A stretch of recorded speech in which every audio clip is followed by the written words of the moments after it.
बड़ी खबर जो सुमित मुझे लग रही है पीएम मोदी के भाषण में वो ये है कि उन्होंने कहा कि कुछ लोग ये कह रहे हैं कि आज ये जो हैट्रिक हुई है ये 2024 के लिए भी हैट्रिक की बात उससे निकल करके आ रही है। तो ये पीएम मोदी ने स्पष्ट कर दिया है कि अगला जो लोकसभा चुनाव है उसके लिए आज जमीन बीजेपी ने एक तरह से तैयार कर ली है इन 3 राज्यों में बड़ी जीत हासिल करके। और सबसे खास बात एक और लगी मुझे, जब उन्होंने भाषण की शुरुआत की तीनों राज्यों की जनता जनार्दन को तो थैंक यू बोला ही बोला। उन्होंने कहा कि आवाज तेलंगाना तक जाना चाहिए। तो तेलंगाना में जो थोड़ी सी कसक रह गई बीजेपी को, और आपने नोटिस किया होगा कि उन्होंने तेलुगु में भी कुछ, हाँ मैं वही बोलने वाला था। देखिए बीजेपी हारने के बावजूद भी तेलंगाना में अपनी जो उम्मीदें हैं उनको जिंदा रखना चाहती है, क्योंकि आप जानते हैं कि पिछले लोकसभा चुनाव में तेलंगाना में बीजेपी ने 4 सीटें जीती थी। हालांकि ये अलग बात है कि जिन सांसदों को चुनाव मैदान में उतारा गया था विधानसभा में वो नहीं जीत पाए, लेकिन तेलंगाना में तो आप जानते हैं कि अलग तरह का जनादेश इस बार आया है। लेकिन 2024 के लिए बीजेपी अपनी उम्मीदें जिंदा रखना चाहती है तेलंगाना में, इसलिए आज तेलंगाना पर भी पीएम मोदी का जोर था। और शुरुआत भी उन्होंने, मुझे बहुत इंटरेस्टिंग लगा कि शुरुआत ही की उन्होंने तो सीधे कहा कि तेलंगाना आवाज पहुंचनी चाहिए, यानी कि जहां पर लोगों का भरोसा नहीं मिला है शायद उनका सबसे पहले धन्यवाद दिया। और मुझे बहुत दिलचस्प लगा कि उन्होंने बार बार ये बताया कि नारी शक्ति वंदन अधिनियम पर लोगों ने भरोसा जताया है। तो प्रधानमंत्री ये भूले नहीं कि ये जो अभी हुआ था और जिसका असर शायद 2024 में देखा जाएगा उसको उन्होंने कहा। दूसरे उन्होंने कास्ट को, जो ट्रेडिशनल कास्ट है उसको बिल्कुल निगेट करते हुए जो नई परिभाषा कास्ट की दी है उसके बारे में दोबारा दोहराया कि मैंने पहले ही कहा था नारी शक्ति, युवा शक्ति, किसान और गरीब। तो इन बातों पर जोर दिया कि यही है नया कास्ट और सबका भरोसा है। तो प्रधानमंत्री ने कई इंपॉर्टेंट बातें कही हैं सुमित और अखिलेश, और पहले सुनेंगे हम एक एक करके एक बार फिर से। पहले एक चीज और बताना चाहता हूं जो मैंने फोनों में भी आपको सुमित बताई थी कि जो जहां से भाषण पीएम मोदी ने दिया, जहां पर कि जेपी नड्डा, राजनाथ सिंह, अमित शाह, तमाम वरिष्ठ नेता बैठे हुए थे, नारा जो आया है पीछे जो होर्डिंग लगा हुआ था उसमें एक नया नारा आया है, सपने नई हकीकत बुनते हैं तभी तो सब मोदी को चुनते हैं। मुझे लगता है कि 2024 के लिए भी बीजेपी का यही नारा रहने वाला है। मोदी का चेहरा, मोदी का नाम, मोदी की गारंटी, मोदी मोदी मोदी के नाम पर ही बीजेपी जाने वाली। बीजेपी को पता है कि इससे बड़ा उनके पास और कोई व्यक्ति नहीं है, कोई और सपना भी नहीं। सपने की बात की तो सपना आपका, लोगों का सपना, उनका संकल्प है, ये उन्होंने कहा। और बहुत बड़ी और हाई फिलॉसफी है कि जनता का जो सपना है वो ही उनका संकल्प है। प्रधानमंत्री ने जो बातें कही हैं आपको पहले सुनाते हैं एक बार फिर से। आपसे जो वायदा बीजेपी ने किए हैं वो 100% पूरे किए जाएंगे। और ये मोदी की गारंटी है।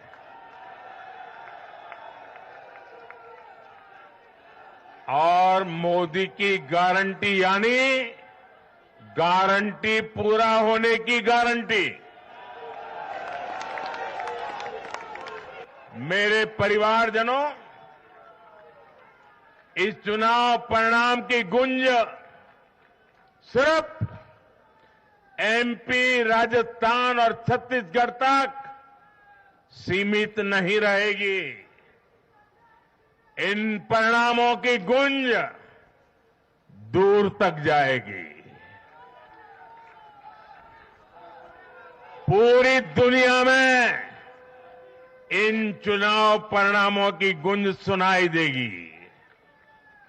ये चुनाव परिणाम भारत के विकास पर भरोसा, दुनिया के भरोसे को और मजबूती देगा। और कुछ लोग तो कह रहे हैं कि आज की इस हैट्रिक ने 24 की हैट्रिक की गारंटी दे दी है।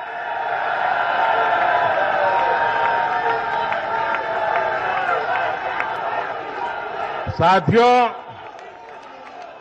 आज के जनादेश ने ये भी साबित किया है कि भ्रष्टाचार, तुष्टीकरण और परिवारवाद को लेकर देश के भीतर, देश के हर नागरिक के दिल में जीरो टॉलरेंस बन रही है।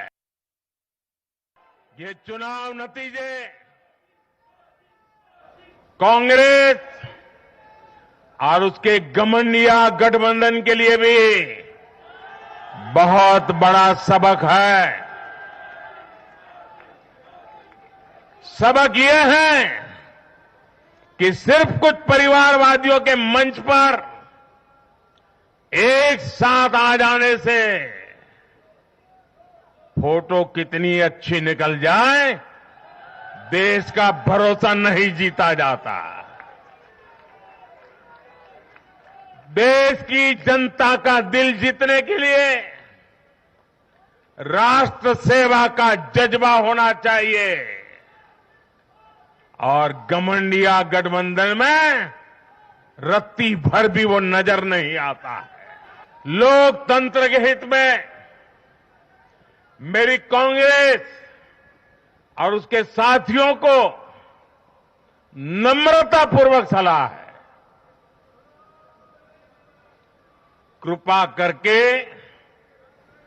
ऐसी राजनीति न करें जो देश विरोधी ताकतों को बल दे, जो देश को बांटना चाहते हैं ऐसे लोगों को मजबूती दे, जो देश को कमजोर करने वाले विचारों को गति दे। तो हमारे साथ खास मेहमान जुड़ गए हैं आज के चुनाव परिणामों पर विश्लेषण के लिए। अमिताभ तिवारी जी हैं, राजनीतिक विश्लेषक। साथ ही हमारे साथ बद्री नारायण जी हैं, राजनीतिक विश्लेषक, और बीजेपी के प्रवक्ता आरपी सिंह भी हमारे साथ हैं। बद्री नारायण जी, सबसे पहले आपके पास आना चाहूंगा।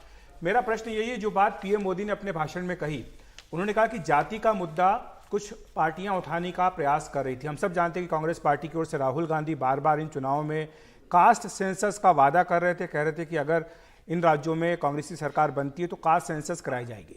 लेकिन उन्होंने कहा कि उनके लिए केवल 4 ही जातियां हैं, नारी शक्ति, युवा शक्ति, और साथ ही उन्होंने ये भी कहा है कि जिस तरह से जातियों को लोगों ने दरकिनार किया है, उससे बिल्कुल साफ हो गया है कि ये जो लोग हैं ये विकास के लिए अपना मत देना चाहते हैं। आपको क्या लगता है कि क्या ये जो मुद्दा है कास्ट सेंसस का, मैं कास्ट की बात नहीं कर रहा हूं, लेकिन कास्ट सेंसस का जो मुद्दा है, क्या उस पर पीएम मोदी का जादू भारी पड़ा है?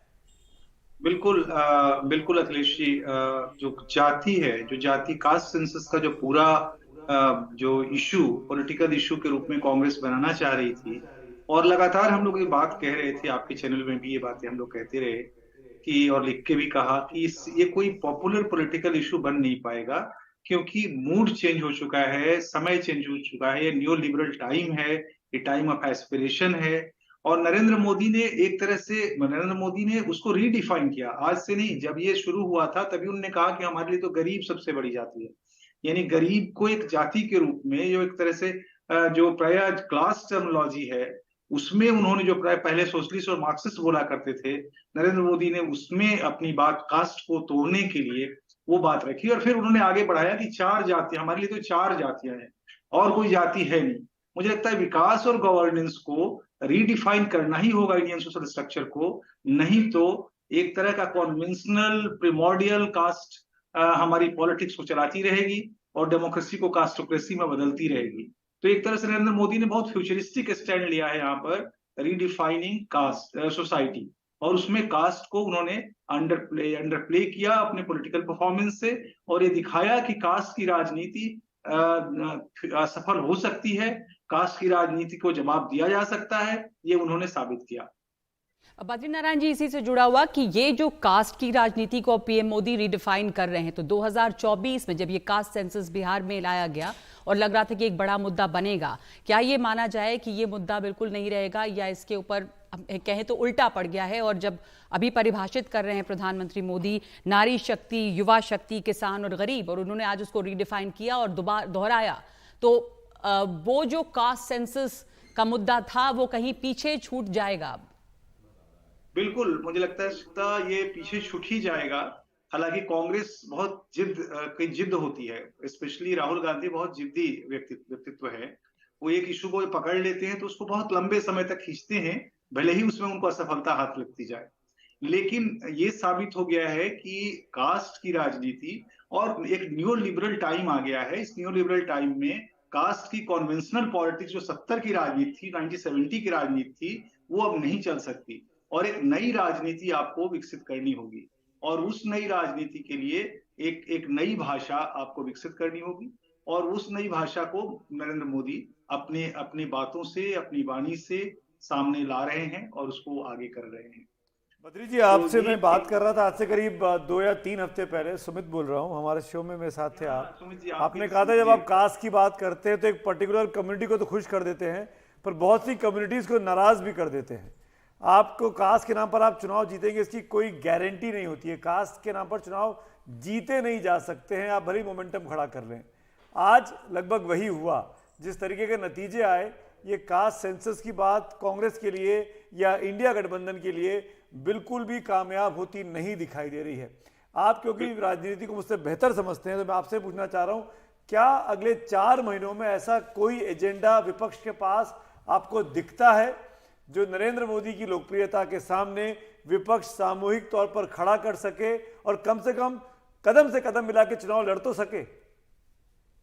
बहुत अच्छा सुमित जी, एक तो मैं पहले आपके प्रति आपको धन्यवाद देना चाहूंगा कि आपके ही प्रोग्राम में हम लोगों ने ये बातें की थी कि कास्ट सेंसस कभी भी एक कोहेसिव मोबिलाइजेशन नहीं खड़ा कर सकता।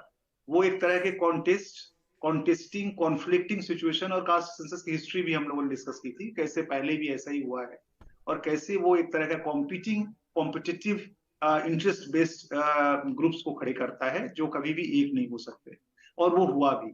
दूसरी जो बात है कि क्या अगले 4 महीने में जो अभी बाकी का समय है, मुझे तो नहीं लगता। एक तो वो लोग कास्ट सेंसस को फिर से बनाने की कोशिश करेंगे, एक तरह से एक उसको री एनर्जाइज करने की कोशिश करेंगे, जो सफल नहीं हो पाएगा।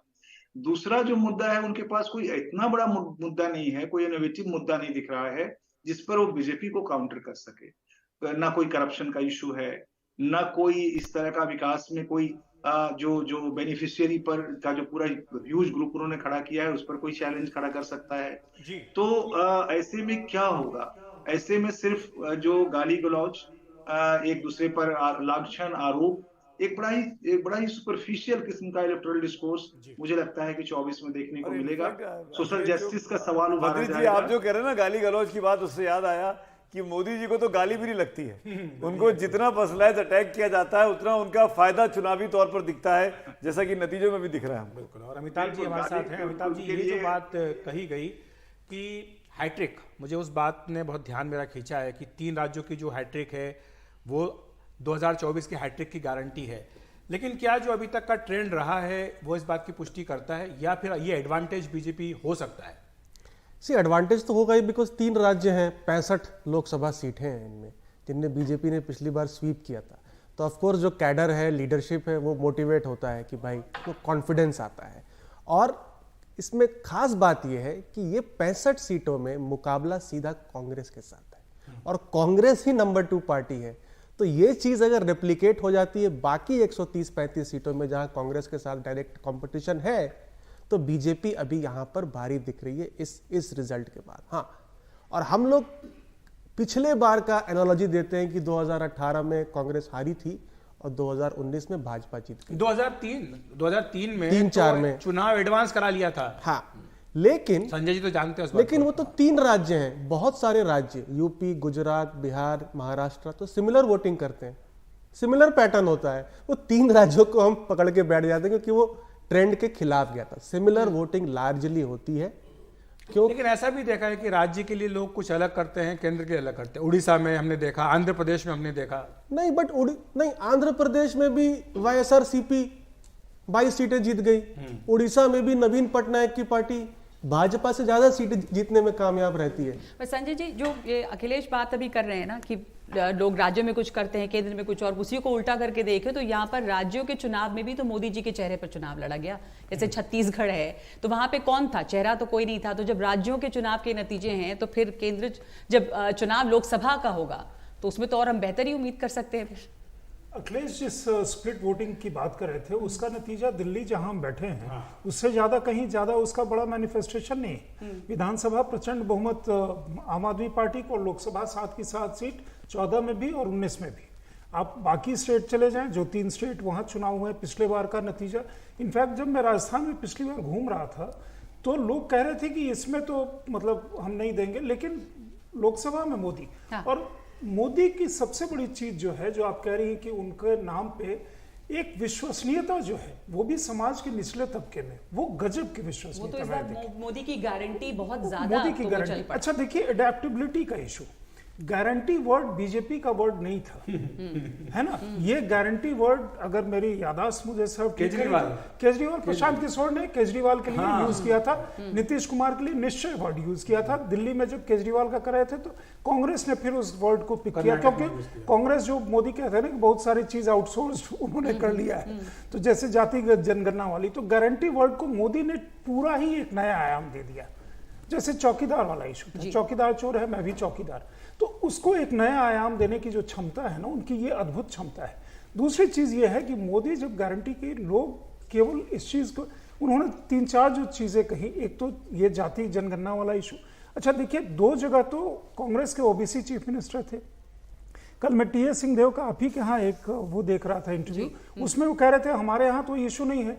बाद में फिर से जब आपके रिपोर्टर ने याद दिलाया कि राहुल गांधी कह रहे हैं, तो कहे हाँ वो करना जरूरी है, तो पता चलेगा कि कैसे है क्या है।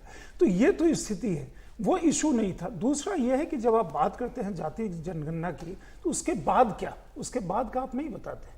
बिहार में नीतीश कुमार ने करवा, उसके बाद नीतीश जी की हालत क्या है ये सामने है। दूसरी जो बाकी वो चीजें लेकर के आ रहे थे फ्रीबीज वाले पे, उस पे भी सबसे बड़ी बात है कि फ्रीबीज के साथ डिलीवरी क्या, क्योंकि कांग्रेस का न्याय वाला जो उन्होंने निकाला था 14 में, वो सबके सामने है। उसके बाद अब ये अरविंद केजरीवाल का फ्री बिजली, फ्री पानी, वो मॉडल, फ्री बस यात्रा, वो मॉडल रेप्लिकेट हो गया। डिलीवरी ग्राउंड पे कितनी क्रेडिबल है, कितनी फेयर है और कितनी ट्रांसपेरेंट है, वो एक कंसिस्टेंसी पैदा करती है। बहुत सारे समय में आप सिर्फ फ्री बात करते हैं, जैसे तेलंगाना में हुआ, तो उतना उन्होंने ले लिया कि हाँ ये फ्री है, इसके आगे क्या। उसके आगे की विश्वसनीयता जहां जाती है ना, मोदी अपने नाम पे एक बहुत बड़ा उन्होंने रिस्क लिया था। लोग कह रहे थे कि सारा कुछ उन पे चला जाएगा तो इसके बाद क्या होगा। वो रिस्क लेना जानते हैं, रिस्क लेते हैं और रिस्क में कामयाब होते हैं। रोहित शर्मा की तरह खेल रहे थे, कप्तान है, सबसे आगे आएगी और सबसे आगे मारेंगे और मैच को जिताएंगे। मेरे साथ 3 खास मेहमान और जुड़े हुए हैं बाहर से, उनका परिचय एक बार फिर से करा देता हूं। आरपी सिंह बीजेपी के प्रवक्ता हैं, कांग्रेस की तरफ से अजय उपाध्याय हमारे साथ जुड़े हुए हैं, और पत्रकार अभिषेक शर्मा मेरे साथ है। अभिषेक, एक क्विक रिएक्शन में आपका चाहूंगा। जो सवाल मैंने यहाँ पैनलिस्ट से पूछा, कोई मुद्दा बचा है विपक्ष के पास जिसे 24 में मुकाबला कर सके मोदी का? कास्ट सेंसस की तो हवा निकल के ऐसा लग रहा है। कास्ट सेंसस करेंगे, मैं रायपुर में बैठा हूँ, कास्ट सेंसस करेंगे कैसे? आप यहाँ पर बस्तर में जाएंगे तो अलग जातियां हैं, यहाँ तो आप अगर ट्राइबल्स की भी बात करेंगे तो एक इलाके के ट्राइबल्स दूसरे इलाके के ट्राइबल्स एकदम से अलग है, उरांव अलग है, सतनामी अलग है। अगर आप बिलाईगढ़ के इलाके में बस छोड़ देंगे तो वहां पे सिर्फ जाटवों का अहिरवार है। दूसरे इलाके में आप जाएंगे तो आपको दूसरे गुंडरदेही में जाएंगे तो आपको दूसरे किस्म के एससी कम्युनिटी के लोग मिलेंगे, ओबीसी के दूसरी अलग अलग जाति। और ये यहाँ के चुनाव में तो जाति का सवाल था, सबसे बड़ा सवाल था। लेकिन देखिए, जाति की पहचान को, जब कुर्मी जाति की पहचान को ज्यादा पुश किया गया छत्तीसगढ़ के चुनाव में, तो आप देखिए शहरी इलाकों में साहू एकदम से अलग हो गए। उन्होंने मुझे याद नहीं है कि ताम्रध्वज साहू जीते भी हैं कि नहीं जीते हैं, लेकिन 2018 में यही साहू समाज ने साथ छोड़ दिया था, क्योंकि एक प्लेटफॉर्म पे आने की बात की गई थी। तो कास्ट सेंसस काम कहाँ करने वाली है? हालांकि आपको भी याद होगा कि मध्य प्रदेश में केंद्रीय गृह मंत्री अमित शाह आए थे, तब उन्होंने अपनी एक बात कही है कि कास्ट सेंसस से हमको ऐतराज नहीं है, लेकिन इसके फॉर्मेट पे हमको ऐतराज है। तो वो एक तरीके से बीच का रास्ता उन्होंने भी अभी भी खोल के रखा हुआ है कि अगर उत्तर प्रदेश और बिहार में अगर कुछ स्थिति डावाडोल होगी तो वो ये वाला कार्ड चल देंगे। और आखिरी बात जो अभिषेक, 1 मिनट, हमारे साथ कांग्रेस के प्रवक्ता भी जुड़े हुए। सुमित जो पूछना चाह रहे हैं कि विपक्ष के पास फिर मुद्दा क्या है? अब ये कास्ट वाला जो मुद्दा उठाने की कोशिश हुई थी कास्ट सेंसस के कॉन्टेक्स्ट में, वो भी लग रहा है कि बिल्कुल काम नहीं किया। तो फिर अब अजय उपाध्याय जी हमारे साथ हैं। अजय उपाध्याय जी, अब देख रहे हैं कि मध्य प्रदेश जैसे राज्य में जिस तरह से रिपीट कर रही है बीजेपी, और बहुत सारी ऐसी जगह जहां अब लग रहा है कि प्रो इनकम्बेंसी एक ट्रेंड हो जाएगा बीजेपी के लिए। कुछ तो सही करती होगी बीजेपी जब वो चुनी जाती है तो। निश्चित तौर पे। और पहले तो मैं भाजपा के साथी को और भाजपा के जो भी दर्शक देख रहे हैं उनको हार्दिक शुभकामना देता हूं, जीत की बधाई देता हूं। लोकतांत्रिक जीत है, लोकतंत्र में सबको अपनी अपनी बात रखने का, अपने वैचारिक आधार को स्थापित करने का और अपने मुद्दों को जनता के बीच ले जाने का है।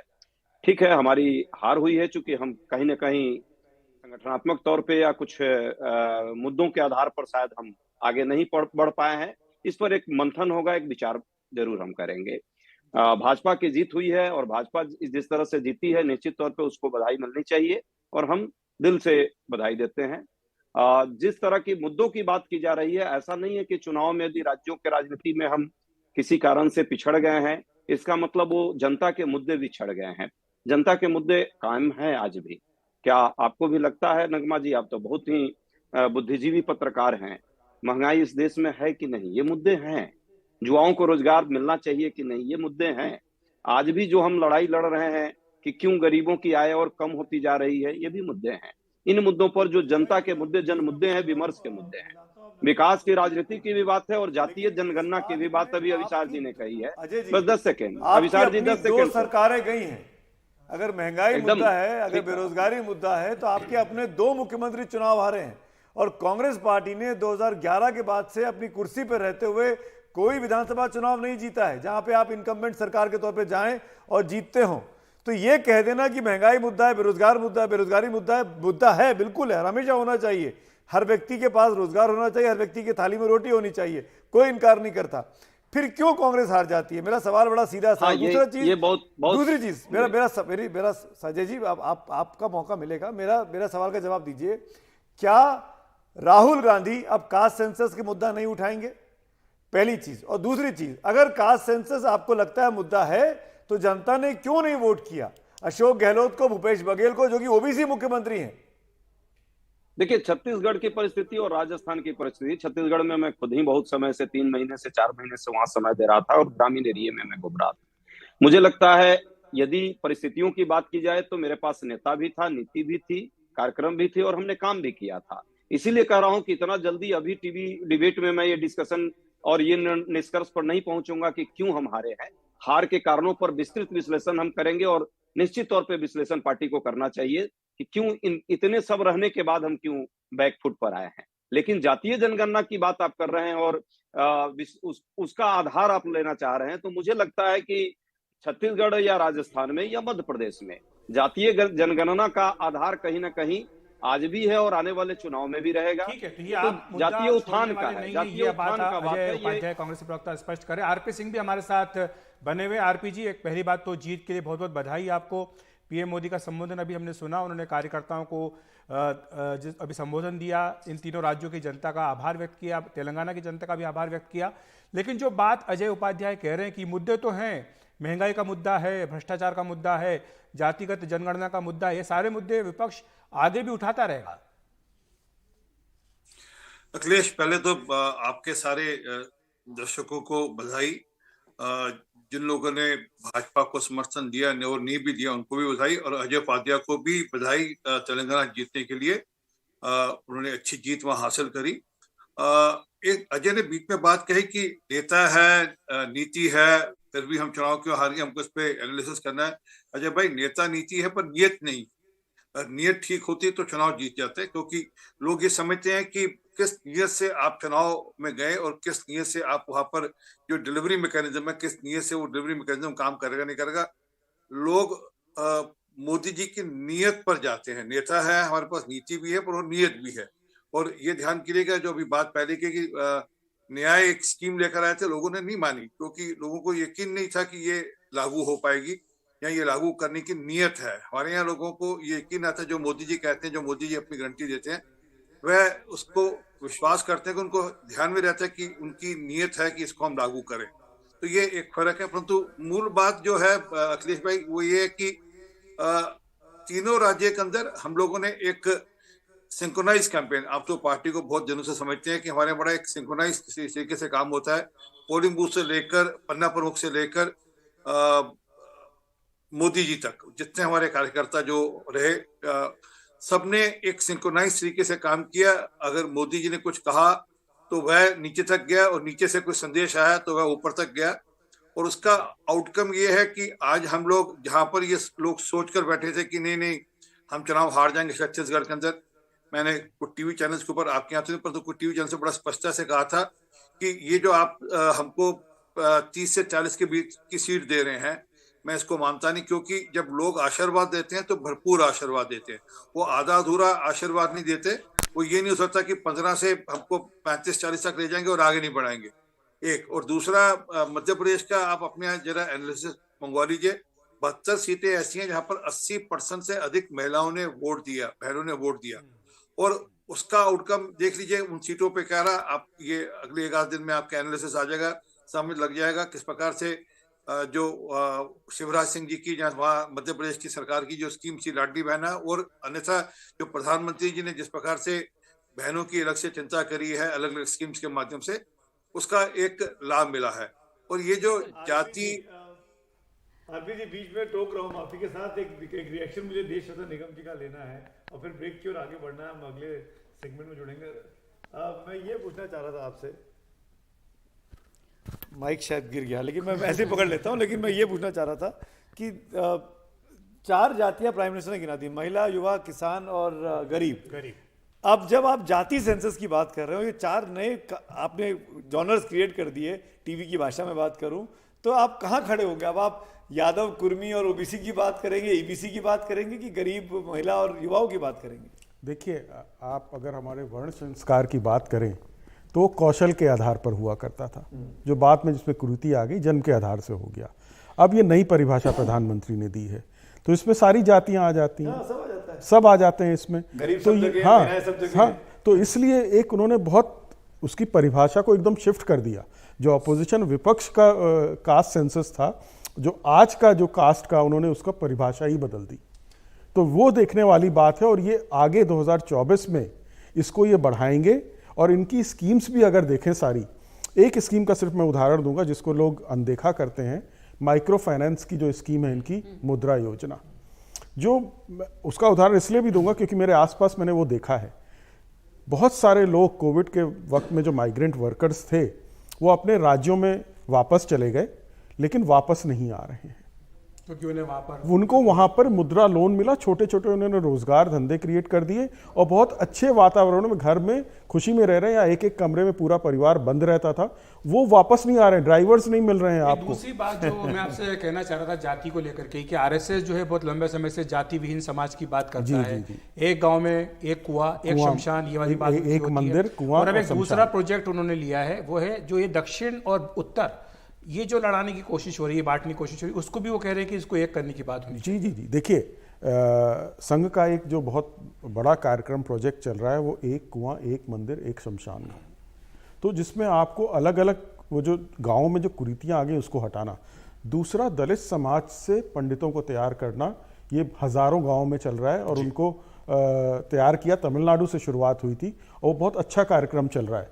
क्योंकि देखिए, ज्ञानी आदमी जन्म से नहीं होता, ज्ञान अर्जित किया जाता है। तो उसी को लगता है कि जब पीएम मोदी ये कहते हैं कि ये 4 जातियां, तो शायद वो नॉर्थ साउथ डिवाइड भी उससे खत्म होता है। इसमें एक सेकंड, नॉर्थ साउथ डिवाइड भी खत्म हो जाता है। और दूसरा, देखिए, संघ ने डीएनए की भी बात करी थी, ऊपर से लेके नीचे तक, जम्मू, श्रीनगर, जम्मू कश्मीर से लेके कन्याकुमारी तक, या आपका गुजरात से लेके आपका त्रिपुरा, उधर नॉर्थ ईस्ट तक, सबका डीएनए एक है। जी संजय, अच्छी बात है, संक्षेप में क्योंकि समय का हमें ब्रेक लेना है। बस 10 सेकंड। ये जब जाति वाली बात हुई थी ना, तो हिंदू जो पोलराइजेशन एक तरह का नेशनलिज्म अपसर्ज का था, उसको तोड़ने के लिए था, इसमें कोई शक शुबा संदेश नहीं है। जब मोदी ये बात करते हैं कि जो वो आप काम के आधार पे युवा, महिला, किसान और गरीब, तो इसको लेकर के ये सर्व समाज हो जाता है, ये जाति और धर्म से भी ऊपर चला जाता है। तो ये काफी बड़ी चीज है कि आप इंडियन हैं तो इसमें बटे हुए हैं, यही मतलब मूल है कि आप धर्म में बांटने की कोशिश करेंगे, हम उससे भी एक कदम आगे चले जाएंगे। उसके पहले मतलब मोदी ओबीसी पीएम थे, लेकिन एक डायनेमिक सिचुएशन में आप अलग तरह से इवॉल्व करते हैं। धर्म और जाति से ऊपर उठ के वोट हो पाएगा इंडियन वो एक इलेक्शंस में, वो एक अलग इशू है, वो देखना होगा कि ये थियरी या प्रैक्टिकली होगा। अगर ये हो जाए तो एक लाभार्थी नाम की उन्होंने एक बिल्कुल कास्ट आप कह सकते हैं क्रिएट की है, और जो लगातार बीजेपी को उसका फायदा मिलता रहा है, और अब उसी को आगे बढ़ा करके ये 4 कैटेगरी, महिला, युवा और किसान और साथ ही उन्होंने गरीब, ये 4 कैटेगरी उन्होंने बनानी। प्रधानमंत्री ने एक और जो बहुत इंटरेस्टिंग बात की है, ब्रेक के बाद उस पर चर्चा करेंगे। मुझे बहुत अच्छा लगा कि उन्होंने कहा कि ये जो जीत है उसकी गूंज दूर तक जाएगी, और बात सीधे इंटरनेशनल इम्पैक्ट की थी कि वो जो भारत के विकास की जो स्टोरी है उसमें और विश्वास बढ़ेगा। ब्रेक के बाद लौटते हैं इस चर्चा पे।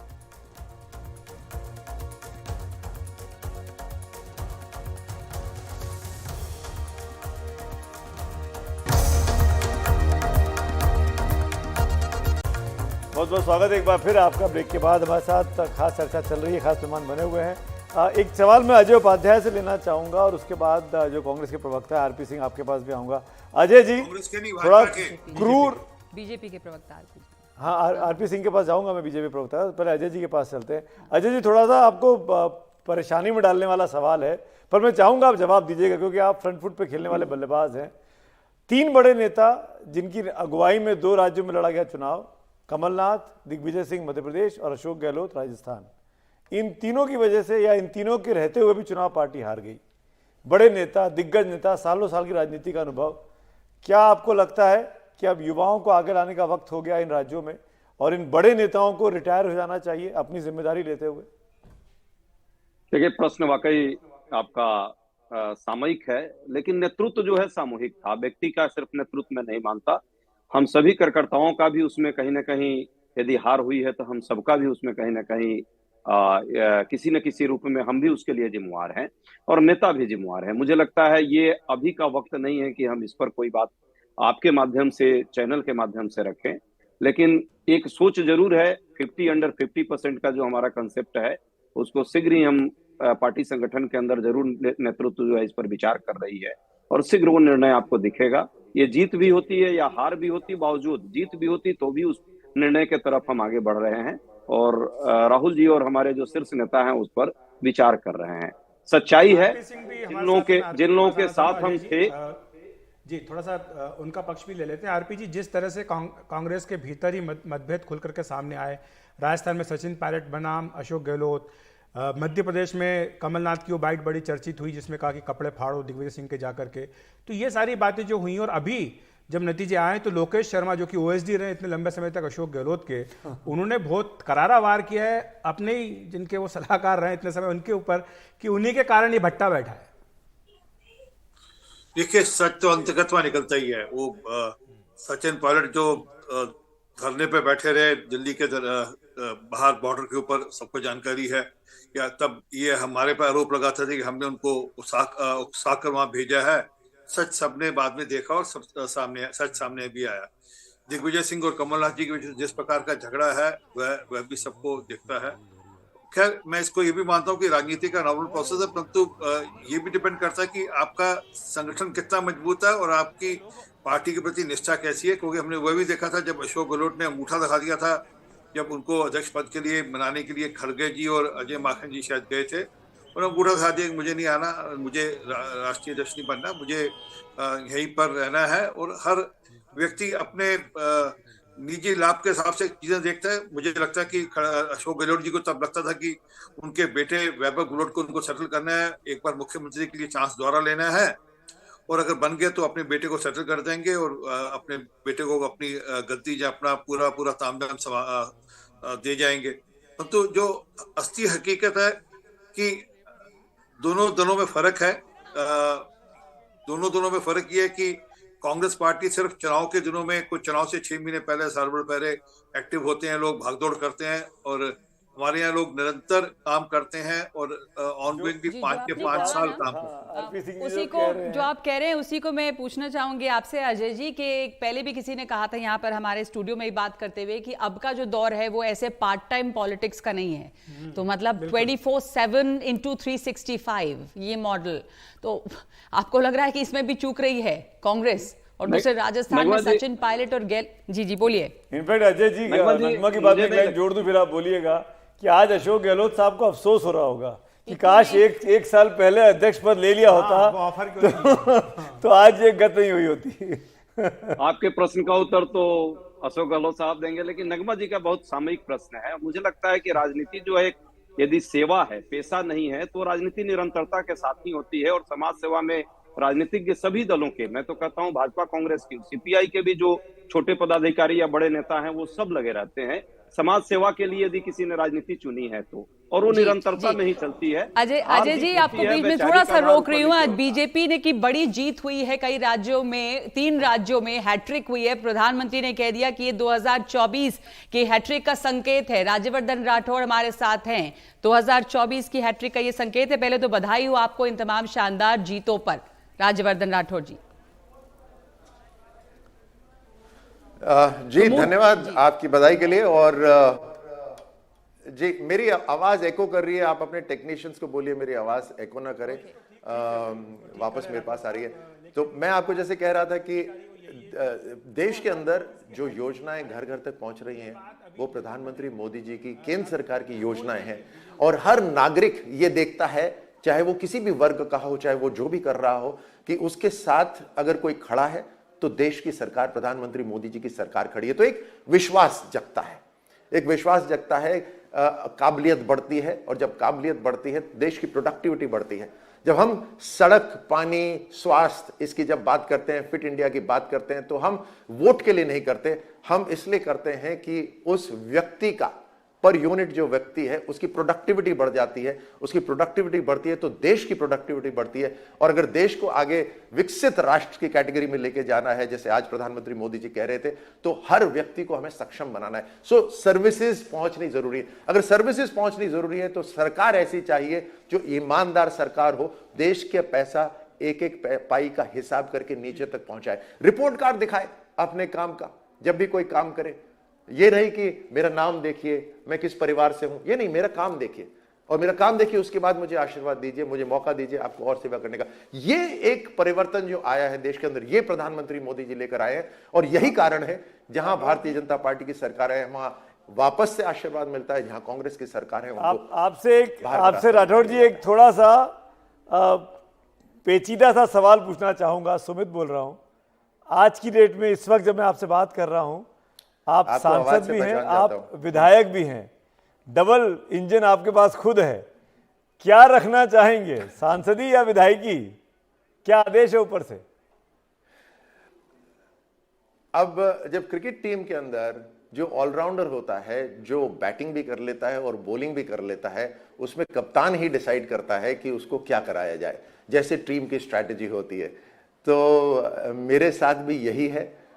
वैसे अभी तक मैंने ओथ नहीं ली है विधायक की, तो सांसद की ओथ में मैं अभी सांसद हूं। सो जो भी पार्टी का आदेश होगा मेरे लिए वो सर्वोपरि है। लेकिन मैं आपको एक बात जरूर बताना चाहूंगा कि मेरी राजनीतिक एजुकेशन, पॉलिटिकल एजुकेशन अब मुझे लगता है कि कंप्लीट होगी, क्योंकि एक पड़ाव तो मैंने पार करा, ग्रास रूट लेवल का चुनाव लड़कर, एक विधायक का चुनाव लड़कर, और अब जब मुझे काम करने का मौका मिलेगा 5 साल, तो मेरी पॉलिटिकल एजुकेशन वो कंप्लीट होगी। तो मेरे लिए बहुत शानदार एक अवसर है, बाकी जैसा पार्टी चाहे। आपने तो ओलंपिक में सिल्वर मेडल जीता हुआ है निशानेबाजी में, आपका निशाना बहुत ही सटीक होता है, अब निशाना कहाँ है? 5 साल विधायकी बोलते रहे। देखिए अब तो पूरी तरह से मैं समर्पित हूं अपनी टीम को, जो भारतीय जनता पार्टी है, और हमारा लक्ष्य है कि इस राष्ट्र को सबसे शक्तिशाली राष्ट्र बनाना है। और जब हम कहते हैं सबसे शक्तिशाली राष्ट्र बनाना है, वो तभी बन सकता है जब एक एक राष्ट्र का एक एक व्यक्ति पर यूनिट मजबूत हो। उसका मतलब यह है कि देश का जो सिस्टम है, देश की जो व्यवस्थाएं हैं, वो ऐसी हों जिससे सभी लोगों को आगे बढ़ने का अवसर मिले। और प्रधानमंत्री मोदी जी की जो लीडरशिप है आज, उसके अंदर ये सब संभव होता लग रहा है। पूछ लेना चाहिए आपसे, संकल्प, क्या आप मुख्यमंत्री पद के दावेदार हैं? देखिए ये जो प्रश्न है, मुझे अच्छा लगता है ये प्रश्न राजस्थान के कम से कम 10 लीडर से पूछा जा रहा है। इसका मतलब राजस्थान बीजेपी के अंदर अच्छी काबिलियत है। लेकिन जैसे मैंने पहले कहा था कि कोई भी रोल छोटा नहीं होता और बड़ा नहीं होता, हर एक का अपना महत्व होता है। और उसी तरह से जो जिम्मेदारी दी जाएगी, अभी मेरे पास एक बड़ी जिम्मेदारी हो गई है, जनता ने दी है और पार्टी ने उसको अब मेरे को अवसर दिया। एक शानदार विधानसभा झोटवाड़ा जो शहर से लगती हुई है, उसमें डेवलपमेंट करने का, उसकी सेवा करने का, तो मेरे लिए यह एक बड़ी जिम्मेदारी है। लेकिन पार्टी जैसा तय करेगी हम वो करने को तैयार। वरिष्ठ पत्रकार वो आपसे कुछ पूछना चाह रहे हैं। संजय जी। नमस्कार, पहले तो बधाई आपको। मुझे ध्यान में आता है कि जब आप दिल्ली आए थे और उसके बाद जब आप जा रहे थे, तो जाते जाते एकदम से आप विधानसभा का चुनाव कैंडिडेट हो गए, राइट? उसके पहले आप राजस्थान में समय बिता रहे थे, लेकिन कोई और चीज़ वहाँ पे देख रहे थे।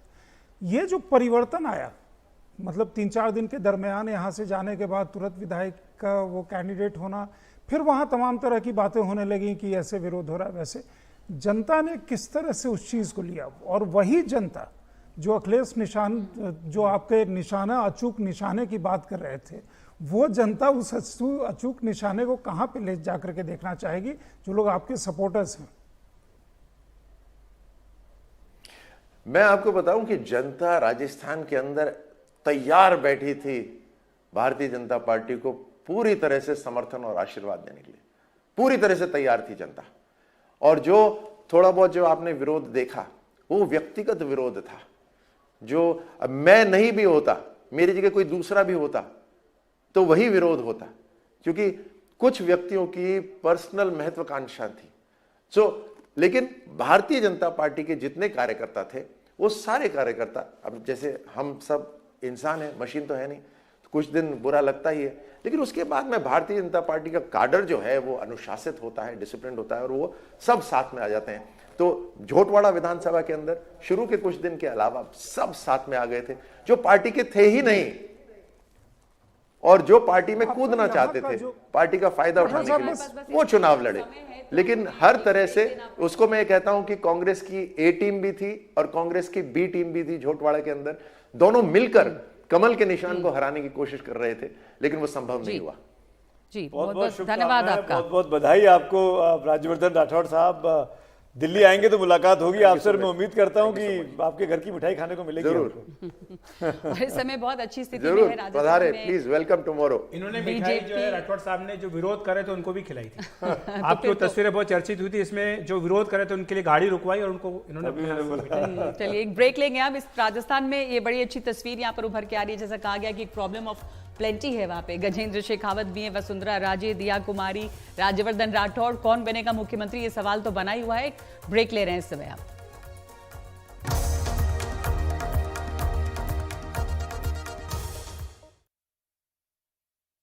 असली पहचान बातों से नहीं परफॉर्मेंस से होती है। इसीलिए जब बात आती है घर बनाने की तो मैं रेकमेंड करता हूं जेके लक्ष्मी सीमेंट, इंडिया का बेस्ट परफॉर्मर।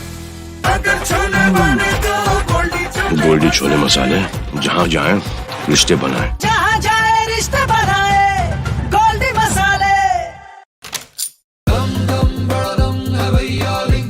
ये सिर्फ अपनी ही चाबी से मिलते हैं, link locks.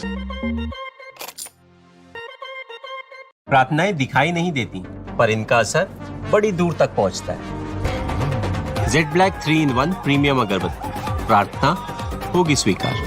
Mushroom AD soup powder, इसके हर स्पून में है विटामिन्स, प्रोटीन्स और मिनरल्स का खजाना। आपको बनाए हेल्दी और कॉन्फिडेंट। मशरूम एडी, healthy body, confidence ready.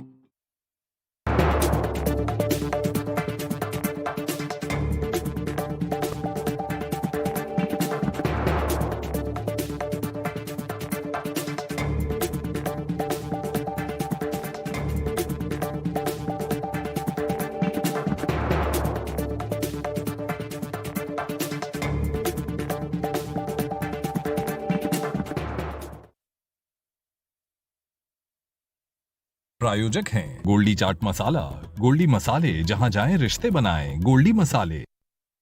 Bharat में महिलाओं की केवल भागीदारी नहीं बढ़ी है, बल्कि वो हर क्षेत्र में आगे आकर नेतृत्व कर रही है।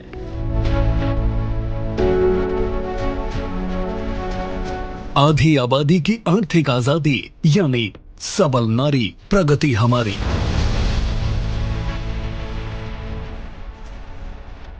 बीसी सखी कार्यक्रम से आत्मनिर्भर बन रही है प्रदेश की नारी। सभी 58,000 ग्राम पंचायतों में नियुक्ति, 10 लाख सेल्फ हेल्प ग्रुप से 1 करोड़ महिलाएं जुड़ी।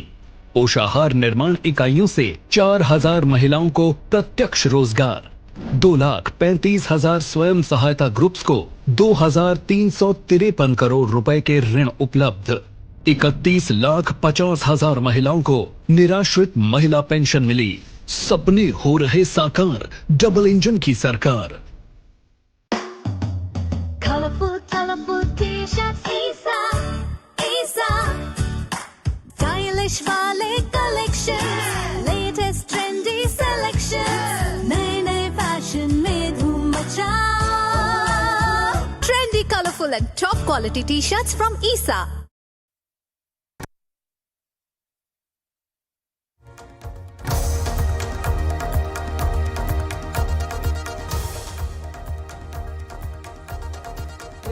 राज्यों के फैसले में एक बार आपको बता देते हैं कि तीनों राज्य जो हैं उसमें बीजेपी की बढ़त और मजबूत बढ़त है और तेलंगाना में कांग्रेस को 65 सीटें मिली हैं। इसके अलावा अब मध्य प्रदेश में बीजेपी 165 पर है। देखिए कितने बड़े आंकड़े यहाँ पर हैं बीजेपी के पास। छत्तीसगढ़ में बीजेपी 54 पे है, कांग्रेस 35 पर।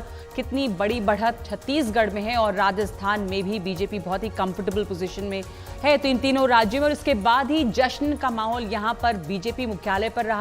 प्रधानमंत्री आए, प्रधानमंत्री ने सीधे आके बात कही कि आवाज जो गूंज है इस जीत की वो तेलंगाना तक पहुंचनी चाहिए, यानी कि आगे तेलंगाना भी जीतने की कोशिश है। एक बार फिर से आपको सुनाते हैं कि क्या कहा है आज प्रधानमंत्री मोदी ने।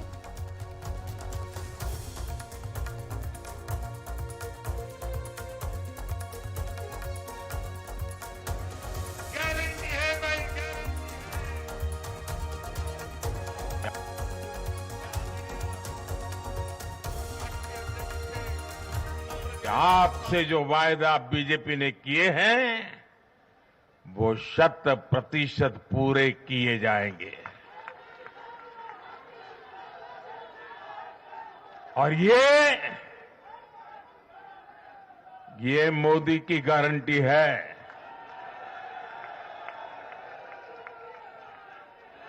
और मोदी की गारंटी यानी गारंटी पूरा होने की गारंटी।